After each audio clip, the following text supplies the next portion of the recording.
Okay, let's jump right in. Welcome to the Explainer. Today, we're hitting a major milestone because this is part 8, the final part of our tutorial series from Virtualization Options LLC out of Colorado. Now, since this is the capstone chapter, we're skipping the basics. We're assuming you're already a seasoned sysadmin or tech support pro who knows IPv4 inside and out, and you're helping drive your organization's migration to IPv6. So, let's roll up our sleeves and build a practical, battle-tested toolkit for diagnosing and fixing those tricky IPv6 issues in complex dual-stack environments.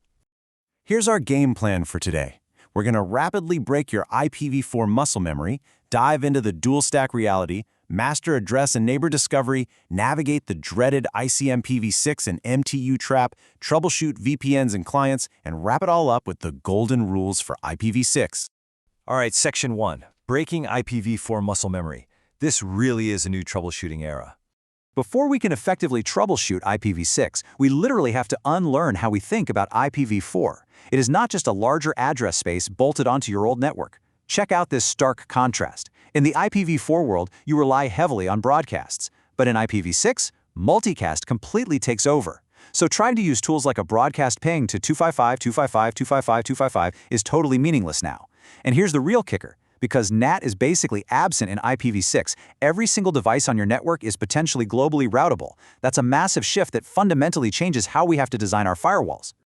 Now, this shift leads to one of the most jarring moments for sysadmins. You look at an interface and see a link local address starting with ETH80 alongside a global unicast address and maybe even a couple of temporary privacy addresses.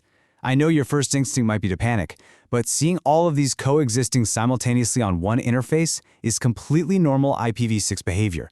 It's not a bug, it's by design. So whatever you do, please don't try to go in and fix the machine just because it has 4 IP addresses. Okay, moving to Section 2, the dual stack reality and running simultaneous protocols. Because let's face it, almost nobody is running pure IPv6. We're running both protocols at the exact same time, which creates this huge invisible layer in production networks.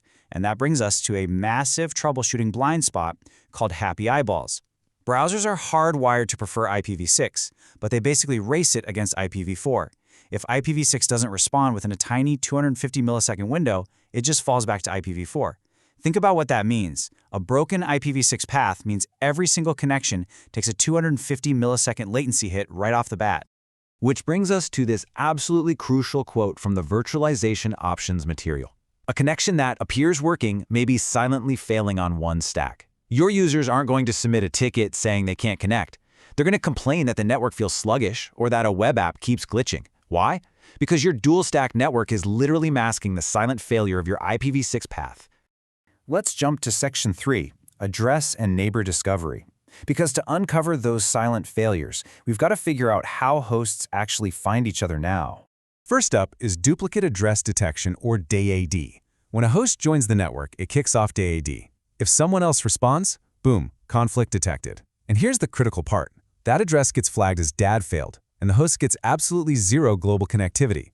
We see this all the time with clone VM MAC addresses creating identical UEI-64 addresses or just rogue devices dropping onto the segment. So, if you run your IP address show command and spot DAD failed, that host is effectively off the network entirely. Then, we have to talk about router advertisements, or RAs. Forget what you know about IPv4 DHCP leases. There is absolutely no explicit gateway renewal in IPv6. Hosts rely entirely on these periodic RAs to find their default route. If your router stops sending them, or maybe a firewall eats them, your hosts silently drop their default route. It gets worse, too. What if a rogue container, like an unconfigured Docker bridge network, starts blasting out RAs? Your traffic just drops straight into a black hole. Bottom line, always watch your RAs. And when things inevitably do get stuck, you can't just clear the ARP cache anymore. Why? Because ARP doesn't exist in IPv6. Neighbor Discovery Protocol, or NDP, has completely replaced it using multicast. When NDP goes sideways, you'll need these exact commands right here to flush the cache and force a network reconvergence, whether you're working in Linux, Windows, or Cisco. All right, Section 4, the ICMPv6 and MTU trap. This is arguably the most critical technical concept we're covering today, and easily the biggest trap for sysadmins migrating from IPv4. We are talking about Path MTU Discovery, or PMTU. Back in the IPv4 days, routers would just fragment oversized packets for you. Not anymore. In IPv6, routers simply do not fragment packets. It's entirely on the sender to figure out the path MTU. The classic symptom that PMTU is broken goes like this. Tiny little packets, like a basic ping, work perfectly, but the second you try a large file transfer, an HTTPS session, or an SSH login, it just hangs indefinitely right after the TCP handshake. Here is exactly how that MTU trap gets sprung. The sender pushes out a huge packet. Down the line, a router hits a link with a smaller MTU. Since it can't fragment the packet, it tries to do the right thing. It generates an ICMPv6 type 2 packet too big message to tell the sender, hey, scale this down.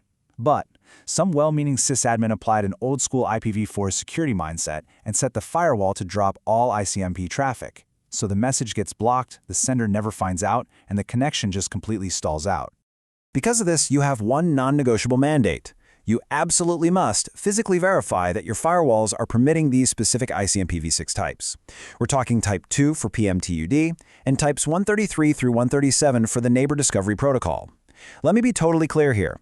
Blocking these outright doesn't make you more secure. It literally breaks your entire IPv6 infrastructure. Section 5. Troubleshooting VPNs and clients. We are moving from the core network out to the chaotic edge.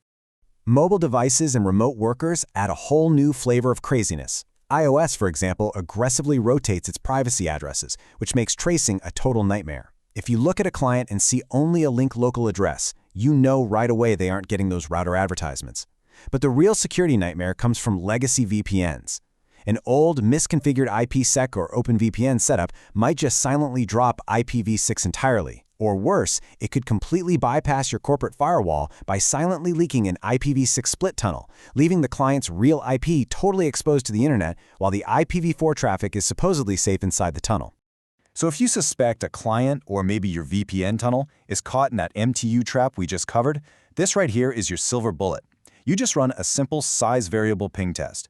Fire off a 100-byte ping. If it works, great.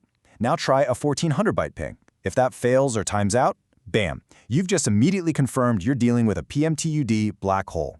It is time to go check those ICMPv6 Type 2 firewall rules. Finally, Section 6. Golden Rules for IPv6. These are the non-negotiables you need for your enterprise rollout. Let's lock these in. First, always test your stacks independently. Use tools like curl-6 versus curl-4 to isolate failures because, as we learned, silent dual stack fallback is the new normal. Second, never block ICMPv6 entirely. Drop atomic fragment packets at the edge to prevent bypass attacks, and if you really can't fix PMTUD, clamp your TCP MSS on the router, but do not block the core ICMPv6 types. Remind yourself daily that NDP is the new ARP. Having multiple IPs on one interface is totally fine, and keep a super tight record of your prefix delegations so a silent ISB change doesn't mysteriously break your static configs. Which leaves us with this one extremely critical question to ask yourself today. You know your IPv4 network is locked down tight, but what is your IPv6 stack silently leaking right now? Could it be an unmonitored split tunnel? A rogue Docker container? Until you actually get in there and systematically audit your dual stack environment using these new rules, that invisible layer of your network is just a complete mystery. Thanks for hanging out and working through this explainer with us.